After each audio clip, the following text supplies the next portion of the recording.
What's up, everyone? It's Dakota, and welcome back to another Modern video, and I'm going to be bringing you some gameplay of the Esper Goryo's Vengence deck that we went over on Monday. So if you want a little bit more of a detailed guide of sorts going over the deck and what exactly is in it, you can go check out that video, hopefully after you are done watching this video. To keep it short and simple before we get into the games, the Goryo's Vengence deck is based around this card. Goryo's Vengence is a 2-mana instant that allows you to return target legendary creature card from your graveyard to the battlefield.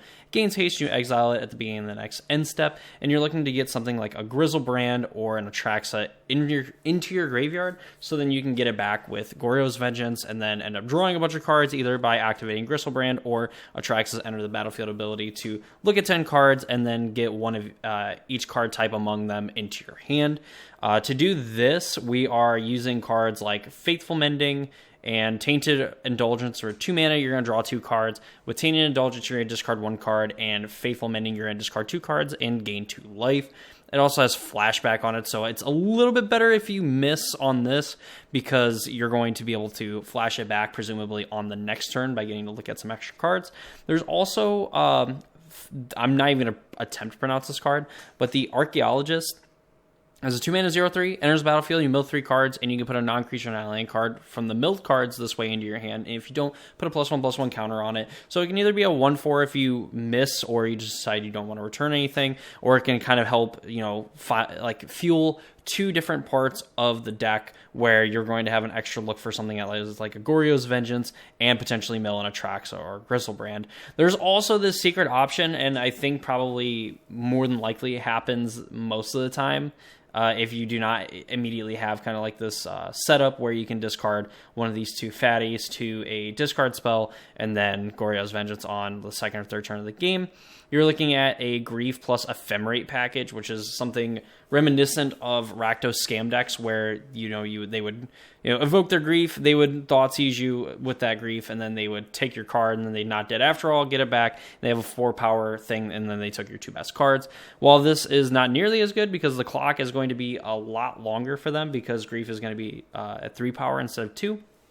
You have the additional bonus with Ephemerate to re-ephemerate the Grief to then get a 3rd card from your opponent, or in a lot of the cases where you Goryo's Vengeance back a creature, you get like a Grizzlebrand, you get an Atraxa, you get the ETB from Atraxa, you attack with it, gain your 7 life, deal 7 to them, and then you ephemerate it, get to do it all over again, look at another 10 cards, put them into your hand, and then kind of go from there. You get to keep the Atraxa around. It's very hard to get rid of it once it's on the battlefield. So definitely a potent combo, and you can just have this all set up on turn 3, which is immaculate for this deck and just super hard to beat, especially with everybody kind of jamming Leyline plus Scion Draco. And that is essentially the deck in a nutshell. That's the basic game plan that we're going for. There's a little bit of early game interaction, but really this is kind of what you're looking for in the deck. So that's enough kind of going over the deck and everything. Let's go ahead and check out the match that we got, and hope they all enjoy. So here we are with game 1. We are on the draw. We are looking at a 4-land hand with a Tainted Indulgence, an Ephemerate, and a Prismatic Ending. I believe we end up shipping this one back. Our opponent keeps 7. We mulligan. And this hand looks a lot better. So we have Goryo's Vengeance. We have, one of the pieces here. We have an Archaeologist that's going to mill some cards. So we could potentially find Tainted Indulgence or the Faithful Mending to essentially dig for more cards if we need to. We have a Grief plus Thoughtseize, so we could just Thoughtseize on 1 if we want to. We could even go and fetch up some of our Surveil lands as well to kind of add to the number of cards we're going to be putting in our graveyard to increase the chance that we have a Goryo's Vengeance target. We decide to keep this hand. We ship the Solitude just because we don't have a white card to pitch to it, and it's going to be a long time before we find even something to pitch to it. We even cast it, so that's just what it is. Our opponent goes Mountain and plays Goblin Guide, and this immediately signals burn. There's really no other deck that is playing, basic Mountain Goblin Guide, so you're going to be looking at Boros Burn for that. And for a matchup like this, Thoughtseize isn't particularly good in the, main board, it's fine. You can essentially trade 2 life, take 2 instead of taking 4 from a Boros Charm or whatever. But ideally, Thoughtseize is not a card that you're kind of looking at. Grief, if we decide to later, we can like Grief, pitch Goryo's Vengeance, and then like Thoughtseize, get 2 cards out of their hand, and just kind of hope that this Archaeologist does some work here, but not necessarily ideal for us. So our opponent's going to attack with a Goblin Guide. They're going to get a trigger, and then we see a Tainted Indulgence on top of our deck. So Tainted Indulgence is our draw 2 spell. So like we're getting there. We're kind of hoping that like in our top 3 cards, it's nice to us. We draw the Indulgence, and we end up getting a basic Swamp on our turn 1. We're going to fire off the Thoughtseize. Looking at a hand that had Boros Charm, Soulscar Mage, Rift Bolt, and then 2 lands. So we decided to take the Rift Bolt. This is going to cause them to make a decision where they can either cast Soulscar Mage, and then they have to draw another 1-mana spell to play it, or they play Boros Charm. Would have been probably better to play Boros Charm, but then they would have guaranteed double spell on their turn. I don't want them to use their mana. I want them to have to essentially make decisions. Like, even though they have a Sacred Foundry, they come to play tapped, and they can just play Soulscar Mage. They're essentially like choosing to tap out or, not do anything additional from there. So that was kind of my reason for the Thoughtseize. We pass the turn. I don't really want to Grief them yet. Like, I just want to, make sure that they, I don't know. I like this option is open to me. I don't really want to pitch the Tainted Indulgence or the Goryo's Vengeance. Maybe with like these 2, you could see pitching a Goryo's Vengeance and then just taking the Boros Charm, just in case our opponent just decides to play land, attack, and then just Boros Charm it in turn. But at least, like, assuming that they play this card because they're going to get extra damage in the long run by being able to cast some of their other spells with a Soulscar Mage. So, that being neat. And notably, they play the Sacred Foundry, or they play Sunbaked Canyon over the Sacred Foundry. So, we're going to kind of see what they end up doing. Goblin Guide attacks. I believe he reveals a land. Yep, finds a Watery Grave off of it. Sure, we take the damage. Going to 13... And then we end up drawing a Godless Shrine. And I believe here we end up just going and get our basic island, and we're going to end up casting this Tainted Indulgence. Or no, I think we cast the Archaeologist first. So we cast Archaeologist. Mill 3 cards. We find an Archive, a Polluted Delta, and Ephemerate. So Ephemerate's going to kind of get to give us some options here. So like we can either evoke this Grief. Like we can evoke Grief plus Ephemerate. On a future turn. We're going to take 2 to do it, but then we're going to potentially get, other cards out of our opponent's hand. If we ever find a target to get back, we are going to be able to kind of be set up to get it back and then also keep it around. And that's kind of what we're hoping for, just because we have 2 huge lifelink threats. So our opponent plays the land, tapped, just attacks. Goblin Guide finds another Grief. So like we're going to be able to pitch Grief to Grief and then have the potential to we're gonna have the potential to evoke plus Ephemerate. They decide to use Boros Charm aggressively but defensively, so they want to get rid of this Archaeologist, and they know that we picked up Ephemerate. So for them, like, we wanted to save 2 damage, and we essentially saved even more damage because they choose to use the double strike mode instead of just burning us. So already we're in a pretty good position there. We go to turn 3. And we end up drawing the Grief. We pitch Grief, and we look at their hand.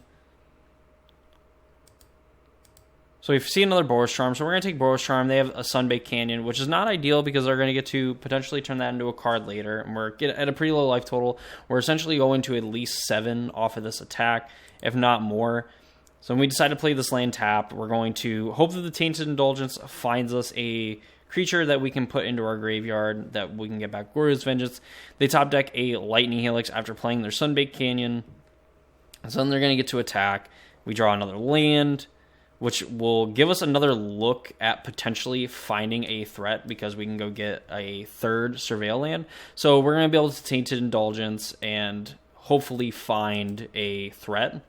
So we find another Goryo's Vengeance and a Solitude, which is okay-ish. Like, if we find another white card, then we can essentially get rid of both of these and keep the Solitude around. So we end up getting rid of the Water Grave because like that's never going to come to play on tap. We draw a 3rd Goryo's Vengeance, easily one of the worst cards we can get. Prismatic Ending doesn't matter. We're at 2 life after the Lightning Helix and everything, or at 3 after the Lightning Helix to 2. And, we're pretty much, like, dead on board. Anyway, we could, get rid of this, but chances are with a redraw plus their draw step and everything. Like, we were bound to die. So, unfortunately, game one, maybe just the slightest bit of an early concession, but there was, like, quite a few things that needed to go right. We were going to need to find, like, a draw spell, and then find another way to, we're going to need to draw a draw spell, and then find one of our other threats. When we've already played, 2 Tainted Indulgence and everything, so we're looking at, like, 6 cards. I mean, not ideal, but, that's kind of happens. And we end up losing game 1 to Burn on a game where, like, they had a pretty slow hand. I think they played decently inefficient, but, they were able to get the job done. So let's go ahead. We'll jump over to game 2. So here we have game 2.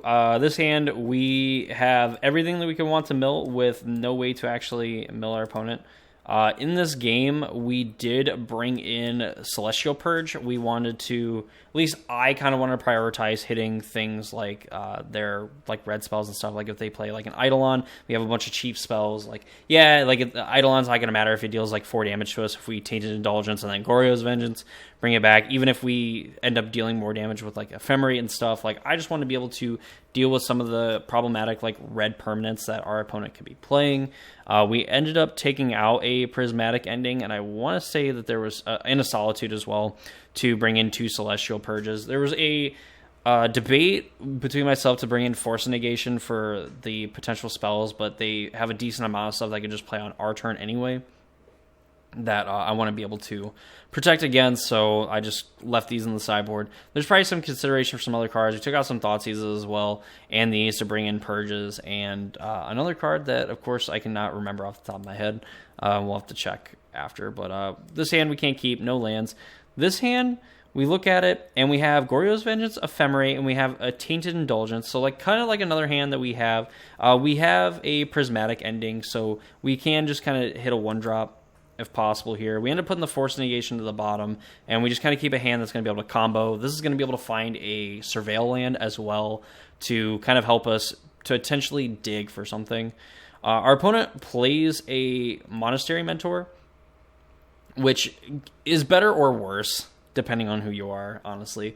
We end up finding a Marsh Flats, and we just, we looted it away. We're going to be able to, like, Tainted Indulgence. We're going to see so many more cards. So we find a white land so we can just Prismatic Ending this. Not ideal that they played this because we could have got a little bit of value from their Goblin Guide. So we end up drawing another Prismatic Ending that's going to be good for us to kind of eliminate another threat from our opponent. So then we end up drawing Goryo's another one. So if they play another creature like Goblin Guide, and it looks like they're going to play a Lava Spike as well. So we do have a removal spell for this Goblin Guide. Goblin Guide finds another Goryo's Vengeance, so we found 5 Goryo's Vengeances before we've even seen an Atraxa, which is something to note. We find Solitude, and so we end up ditching the redundant Goryo's Vengeance. We're probably only going to need 1 for this game, and we're just kind of hoping, like, okay, like, we have Solitude pitched like Prismatic Ending, so, like, we have things that we can do, and that's kind of our plan. We're going to, like, fetch up a Surveil land with this, so we're going to leave up Solitude plus Prismatic Ending. With the potential to Ephemerate, like if they played another creature, like if they played another haste creature, it could have been worth it for us to like take 2 and like I guess go to 10, get rid of like both their threats and stuff.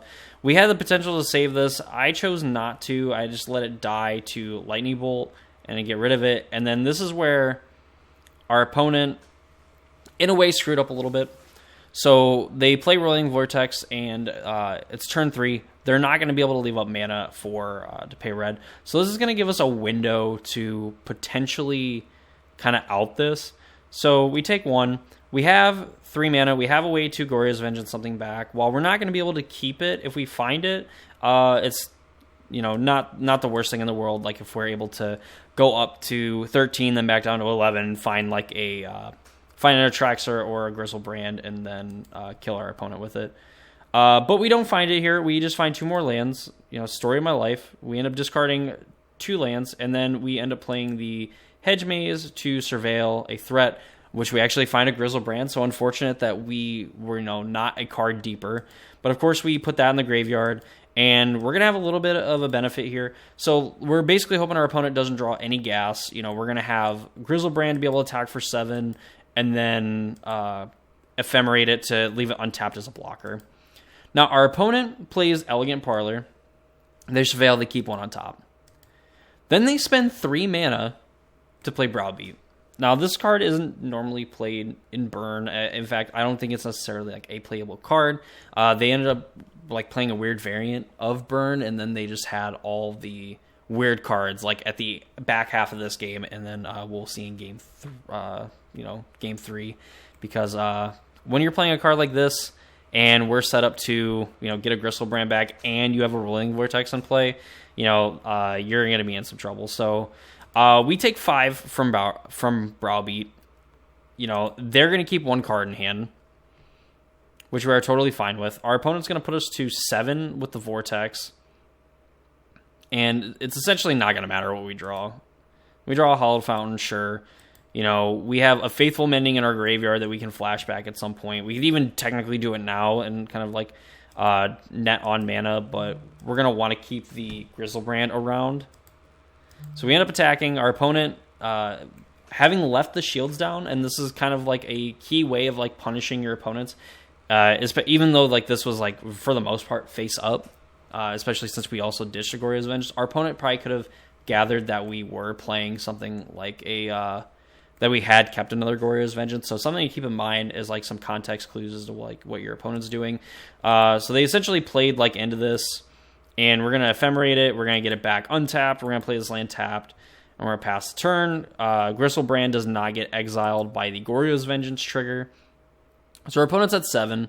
They go to 8, and they have 2 cards in hand. They play Vexing Devil, which doesn't matter. We just say, no, we're not going to take 4. You can have this 4/3. And we have an interesting question here. Flashing back this Ephemerate doesn't do anything. Also would be a big oof moment, because Whirling Vortex would then deal 5 damage to us, and we would be in a really rough spot. But us being at 13, they have 1 card in hand. 1 card in particular that would be pretty bad is Deflecting Palm, because if we attack, they deal 7 to us. We go to 6. They attack, put us to 2, and then like any burn spell from there flat out kills us. And even if they have some like weird 1 damage stuff, then Roiling Vortex on the back end is going to kill us. So we think about it. I honestly, when you're playing against Burn, it's like you need to have it. Like, you have to have it. I'm going to hope that you don't. They had already kept a card on top previously from Elegant Parlor, which presumably could have been like Vexing Devil or something, just to be able to deal more damage. And it's not going to work out for them. We're just basically checking to see what it is. They prevent us from gaining life, which is fine. And then they take 7, go to 1,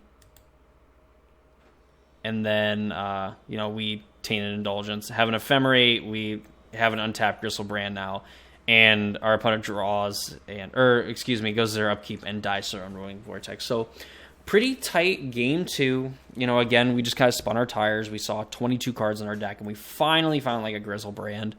And obviously we, like with this too, our opponent drawing to 1 card, like if they somehow lived through this anyway, like we could have, had Gristlebrand draw 7 and potentially found like a Force Negation. So that could have been something that we could have done. But yeah, that's game 2. Let's go ahead and jump over to the 3rd and final game. So here we are, game 3. We're on the draw because we had won the last game.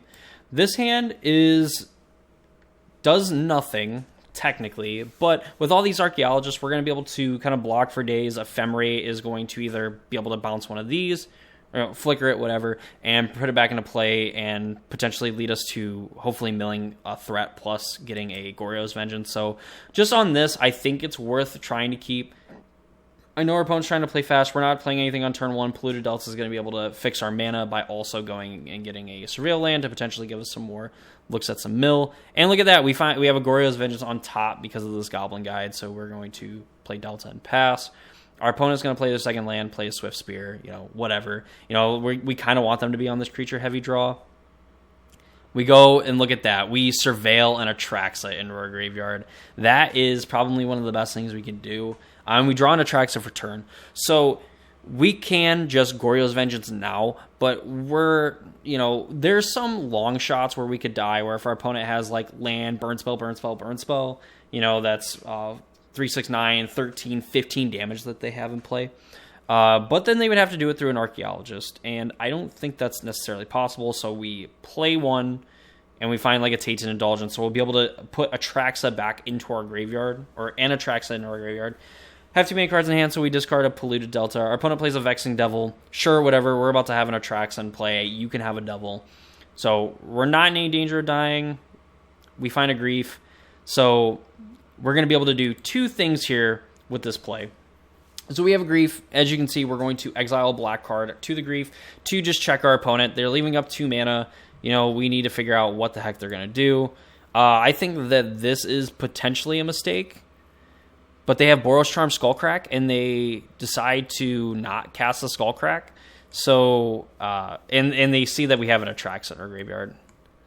So, like, pretty rough not doing it. And they also attacked and revealed a Goryo's Vengeance. So they know that we have Goryo's Vengeance, and they know that there's an Atraxa in our graveyard. And they did not fire off the Skullcrack, to at least negate some of the life gain that we're going to have. So, we could evoke this, get the last card. It doesn't really matter because we would rather have a 7/7 lifelink. We end up getting 4 cards off of this, being pretty well set up. We have removal for any of the creatures if any of them get scary. We hit our opponent, we ephemerate this, we get to draw even more cards. Look at that, we even find like a Force Negation, another Atraxa, and we're going to be able to ditch these other Atraxas into our graveyard as well. Our opponent goes to attack. They attack with all their creatures. Goblin Guide reveals a land, sure. We block. It doesn't really matter. And our opponent tries to Boros Charm to give the Vexing Devil double strike, and they just get met with a Force Negation, and the game is, virtually over. Our opponent, we're at 25. They have 1 card in hand. We're going to be able to ephemerate this Archaeologist. We're going to be able to flash back. We're going to be able to play this. Attempting to find a Gristlebrand to be able to just shock the Godless Shrine into play, bring back the Gristlebrand, attack, kill our opponent. But they've seen enough. We have another Ephemerate, so we're going to be able to go and get another bunch of cards with Atraxa and absolutely just decimate our opponent and everything in the fashion that we already did. But yeah, turn 4 we had, turn 3 we had 2 Atraxa triggers, had a 14-point life swing, and then had a way to cobble together lethal on the next play, and started at 25 life. Started turn 4 with 25 life, ended turn 3 with 18 against Burn, which is absolutely insane. So, hope you guys enjoyed the video. If you did, please be sure to subscribe and ring the notification bell so you know when future videos get posted. Be on the lookout for videos as I try to post 5, 6, 7 days a week. We try to put out 1 video a day, if possible, so if you want to see any of that, stay tuned. A lot of Modern Pioneer content. A lot of great things coming to the channel. Trying to reach 1K by the end of the year, so I would appreciate any and all support that I can get. That's going to do it for me in this video. Hope you all enjoyed, and I'll see you all in the next one.